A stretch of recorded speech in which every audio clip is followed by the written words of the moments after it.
it's Mandy Naylor here from Ginger Heart Foundation, and I'm here with a guest today, Chris Gower, who I'm going to let you introduce yourself, Chris, rather than me going into your background. But if you can just tell everybody listening a little bit about yourself. Yeah, my name's Chris Gower.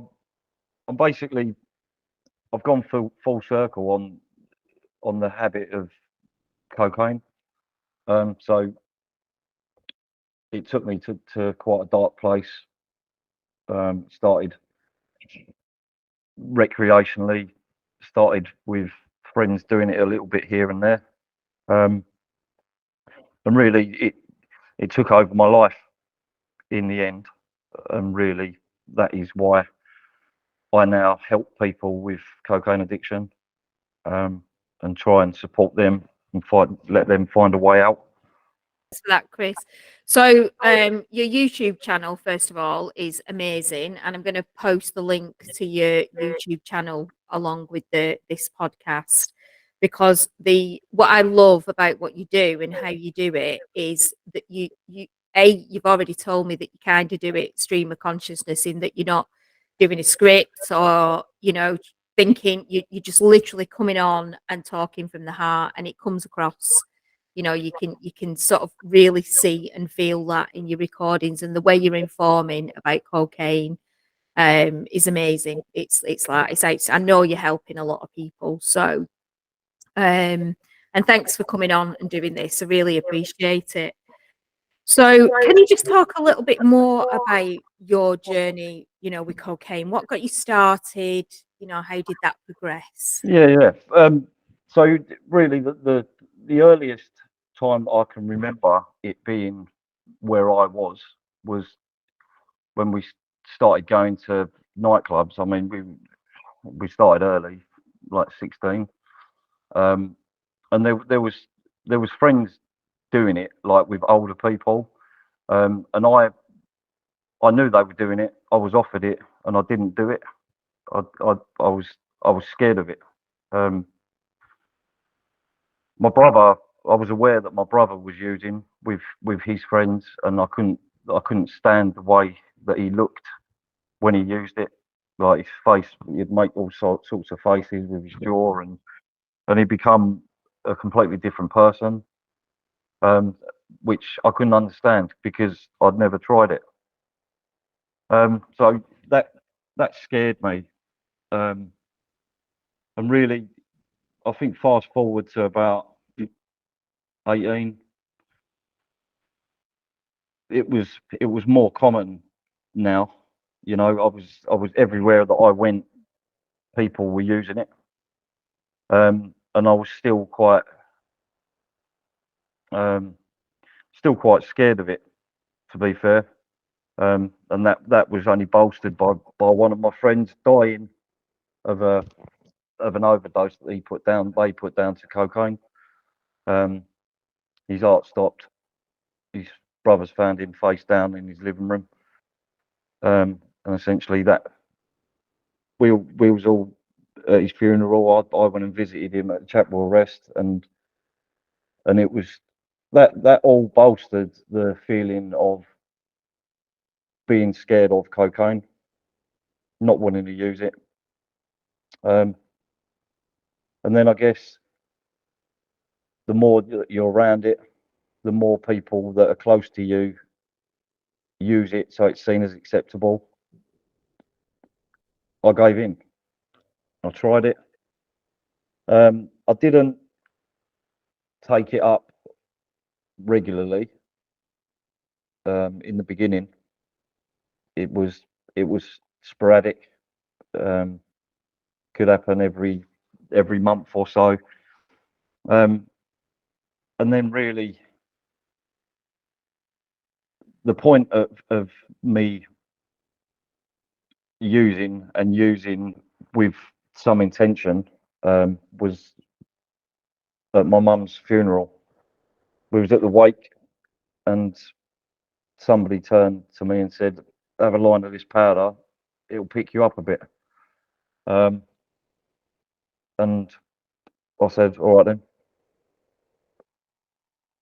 And that really is what I can pinpoint as the habit starting. And that I thought I'd found what I was looking for. The fact that I was lost, didn't know where to turn, hated myself, I felt empty. Cocaine seemed to fill that, and really, it pretty soon become my best friend. Mm. Wow, so that's quite a painful start to the journey even, isn't it? Yeah. Wow, thanks for sharing that, Chris. So you started off there and you got into the habit of using cocaine then. Mm. Um, did you take alcohol with your cocaine? Was that your usual pattern? It was when I when it become um, using like every couple of days daily. It generally would start with a couple of beers, um, and then every time that I've done that, the link becomes strengthened between alcohol and cocaine. So it become like the minute that you sip a beer, it's like the cocaine just get some, you know, call the number, get some. That happens with a direct link of the taste of alcohol, and really that is such a strong link. If you use alcohol before you use cocaine, um, so yeah, I would say that I did use a lot of alcohol. Now, when the cocaine runs out, it it become like I would always have neat spirits. I would always have a bottle of Jack Daniels um, to drink neat to try and level myself out um, of the feeling of the cocaine's gone and trying to bridge that gap to feel, I mean, at base or even feel better than what you feel like when the gears run out. Yeah. So you're saying like when you use the harder alcohol, like the whiskey and stuff, that was because you were struggling with the fact that there wasn't any cocaine left to take. Yeah, I would say that when you use cocaine and it runs out, which inevitably it does, it leaves you with such a feeling of wanting and needing something, you know, i.e., it's the receptors saying you want more cocaine. You need more cocaine to feel like you did then.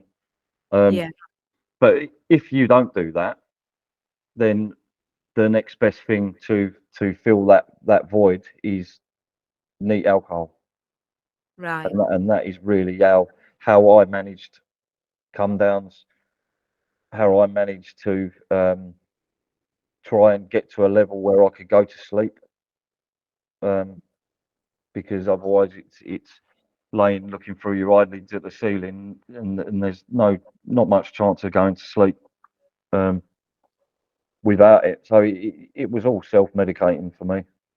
Yeah. Yeah, Yeah, and I mean, the research sort of highlights that if people are trying to come off cocaine, then um, really they need to come off the alcohol at least for a while because that's sort of the trigger to.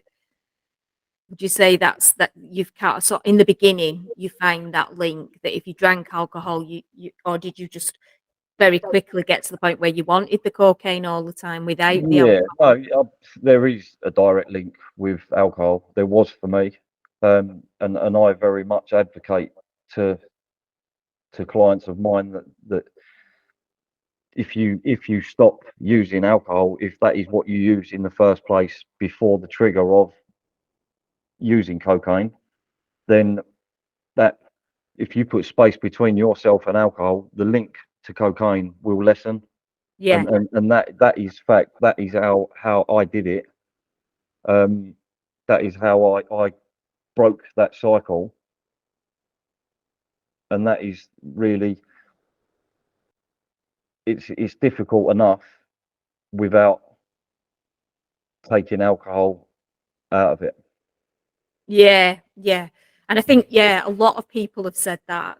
Absolutely, that's the key. And I really want to go to your, in a little minute, go to your strategy of how you personally came off it and, how you're helping people. Because, like I say, I know that you're having some real success stories. Hmm. Then I really don't want to take you to a bad place with this, but what would you say was your lowest moment, kind of? Not anything specific, but like what sort of thing would be your lowest times when using cocaine? Well, I mean, there's a couple really. I mean, it got to a point of where I didn't want to be alive anymore. I didn't. I I I tried to. I drove at a lamppost at speed.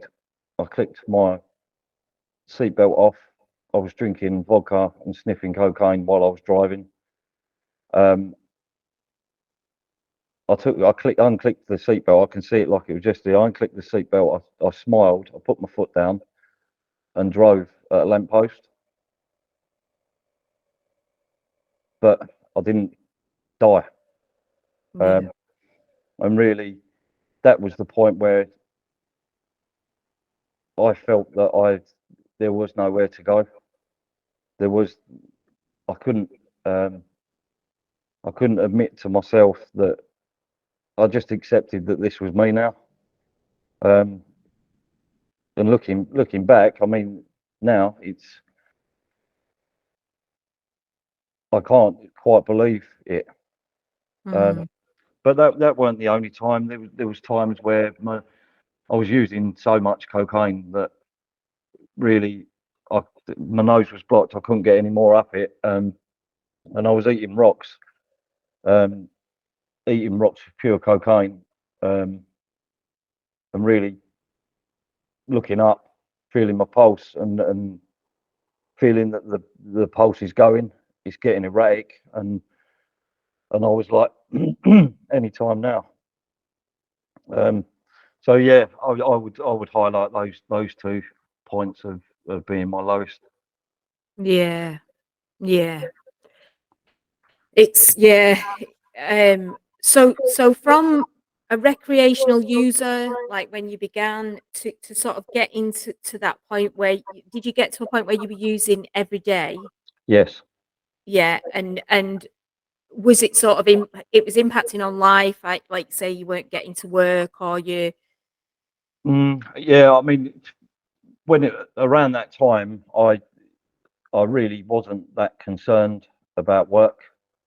I mean, I had jobs, yes, I did, but it didn't really. I mean, I fell out of work or quit a job, and the next day I was working for a drug dealer.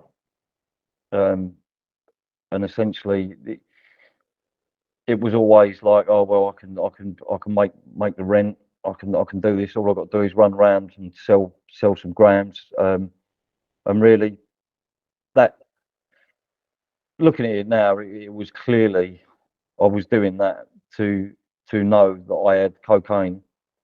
Um, I didn't have to take the profit. I could simply take it in wraps. And really, I was making the money, and I was finishing my shift and taking the wraps home and sniffing all night. And the money never come into it. Do you know what I mean? Yes. There was money to be had, but it was my habit. I was feeding my habit. Um, though I wouldn't have admitted it at the time because with cocaine comes the feeling of having power. Um, so yeah, my vulnerability would not get through. Um, but I know now that it was simply a means to feed a habit. yeah. Yeah, so that you were being driven, you weren't making decisions really at that point where it was the cocaine in a way that was making the decisions. That Yeah. was the whole driver. Yeah. Yep. Hundred Yeah. percent. Yeah. I mean, just hearing you explain, I can feel the pain in the journey, first of all. Mm. Um, but just you coming here and explaining that is just so many people are going to hear that. That is amazing. Thank you for your honesty. You're Honestly, welcome. that is something else that you've been able to share that here today. So yeah, so you started as a recreational user. It took you down this path. You had those obviously, lower moments than others. What was your catalyst then as you reached a certain point with this? What was the catalyst for change? Had you tried to sort of give it up previously? Was there any of that went on? Um, for a long time, no, um, because it pretty soon becomes who you are, um, and it's difficult to recognise that you're anything other than somebody that uses coke. Now, where I grew up, pretty much everybody seem to be on coke. You wouldn't necessarily know that if you don't do coke, but the minute that you do coke, you can recognise in everybody else that they're doing the same. Um, so that part of it was very difficult to. I mean, it didn't even come into it, the thought of stopping. Um, but I go back to when I was selling it. Um, I ended up. It was about midnight. I was at a roundabout outside a pub near where I lived. I had thousands of pounds of cash in my sock. I had wraps, 40 wraps of cocaine in my car. Pulled up at the roundabout. There was one other car on the road next to me, and it was a police car. So I thought, this is it. I thought, Yeah, this I is bet. this is me. I'm not going to grass. This is me. And really, the lights went green. The police cars lights started flashing, and they went the other way. So I was, that's it. I'm done. You know, my life sort of flashed in front of me, and I was thinking of my kids, and I thought, this could really go wrong here. So Yeah, really, that was a major breakthrough for me. really, It was like right. it got me and shook me, Yeah, because I was forced to think about consequence when it was just me and the police next to me. Um, so that job that flicked something inside of me, I'm really thankful for that day. I'm thankful. Yes, I didn't get arrested, or but I'm thankful that it started to change my life. So that was a major catalyst for change. I was forced to think about my family, um, which it pains me to say that it shouldn't be like that, but that was what did it. Um, every crisis that I had when I drove into the lamppost, I got arrested for drink driving. I rang the police because I was in the middle of the road. The vehicle weren't going to move. Um, and again, every opportunity of crisis, I did seek help. I went to drug and alcohol services on the high street, and I basically checked myself in and said, "I'm I need help." Um, I got allocated a key worker every time that I did it, and I did continue to go to meetings with them. Um, they give me a lot of support. It didn't stop the first time that I went in to seek help, but every time that I did, it gave me a little bit more. yeah. I mean, what a gift that day was then, wasn't it? That 100%. It's like a life-changing moment. somebody looking out for you there, I think. I would say so. Yeah, that depth of that, and I think that's the thing in it when people are dealing drugs, when they're taking the drugs, like they don't believe those moments are ever going to happen. That I, it's just everybody's doing it. It's okay. It's not yeah, gonna. it's normalised. That's what it is. Whether that's selling or doing or using, it seems to be so normalised when you're in an environment that everybody is doing the same. Yeah. There's Yeah. no stigma to it. It's not like using heroin. Everyone's like, "Oh, you're a drug addict. You got a needle in your arm." But with cocaine, you don't get that. Yeah. Well, you don't seem to get that. So it's perceived differently, is and it's definitely perceived differently by recreational, like powder cocaine users. It's like there's no perception of a problem No, until there's a problem, and 100%. that's yeah, and that can be too late, can't it? Then. Yep, So we've got your catalyst for change. That is amazing. yep. Like I say, what a gift. And then we come to your sort of like turnaround then. So you'd got the driver for the change. Did you then access a service? Was it, did you speak to somebody? What actually helped you to keep that momentum for the change and not do a turnaround? I would say that in the third stint of going to, I mean, it was Oasis, the place that I went to. It changed to KCA, quite a famous group charity. It was the key worker. It was the the third one that I'd had, um, and really we connected on a different level, and that is so important. Like you can, the thing with high street drug and alcohol services, the majority of people that work in there have been where you've been, or if not exactly, they know what it is to be, in a position of vulnerability and of struggle. And really, I haven't found anywhere else that you can receive that kind of empathy for what's going on, but also straight talking. Not just going to settle for. Um, they challenge, and you need to be challenged because you can quite easily become a liar when you use cocaine. It's sort of a prerequisite. You will lie. You will become greedy. It don't matter who you lie to. You will do whatever you can do to get the heat away from you. So when I met my support worker, the last period that I had there, he really focused on the positives.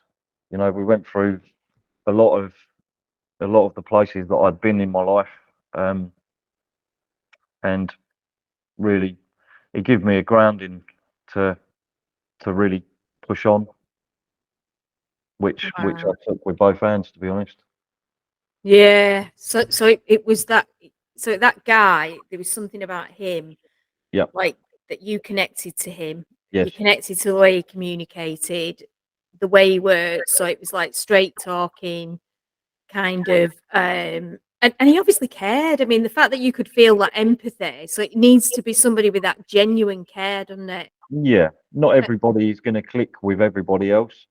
Even in that environment, you can go through. I've been through multiple counsellors. Now you get, there's people you can talk to, and there's people that you can't talk to. There is no.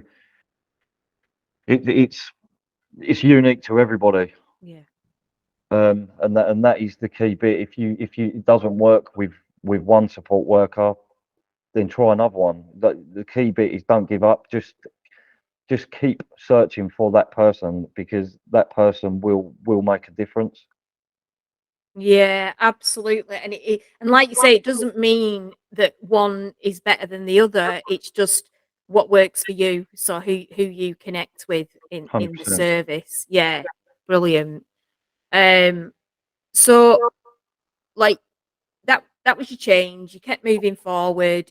You are where you are now. Mm. So where are you now with it? Like, what's your so what's the work you're doing basically? What are you doing with others? How do you structure that? How does that work?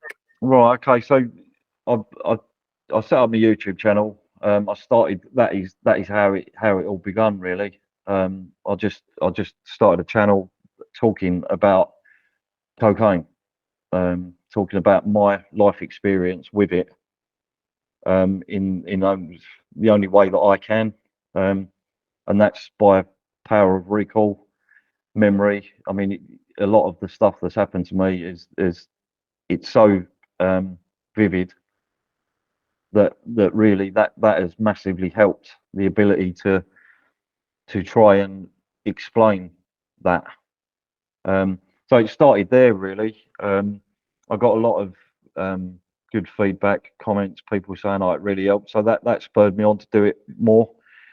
So I just posted a video a week, and I think I'm up to 150 videos, 151 videos now. And then I started a group on Facebook, which again I've had quite a good following for a long time, and I sort of put the same sort of stuff on it, but I also put like motivational bits to try and be positive. Um, so that's how it started, and then it sort of evolved into me doing one-to-one coaching, um, which I mean I've done a lot of studying. I've educated myself on the addiction side of what we're talking about, and I've also had like 100 hours plus of expert, um,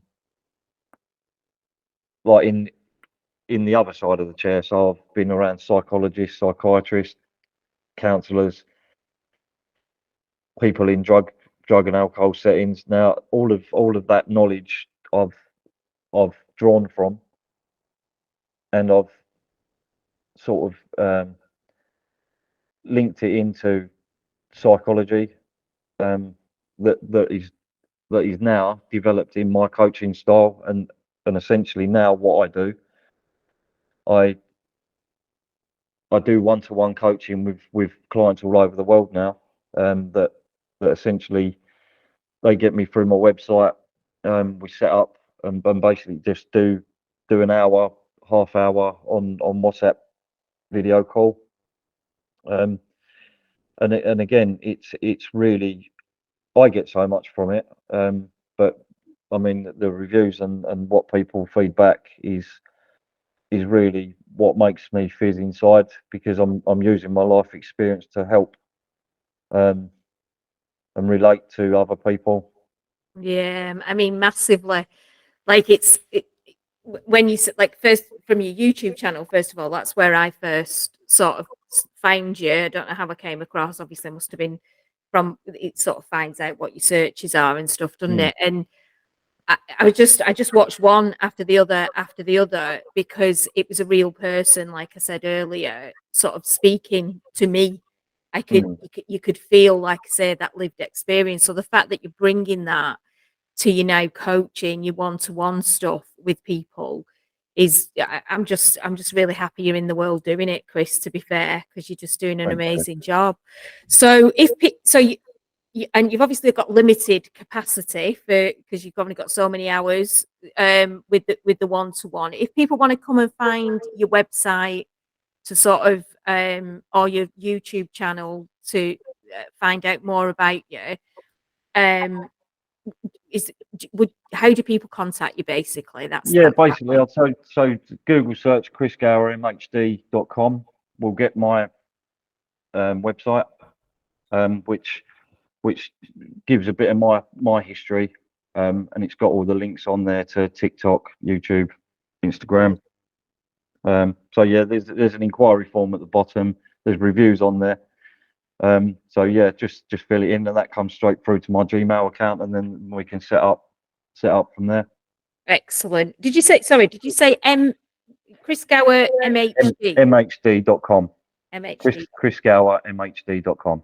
Brilliant. Because I'll just get that and post the link with it. Thank you. Right, Chris, thank you so much for coming and talking to us. Honestly, I think, like I say, a lot of people are going to hear that, and it's going to really help people. I just appreciate your braveness and your honesty in just being out in the world and doing it and talking to us. So thanks so much. Well, you're welcome. been a pleasure.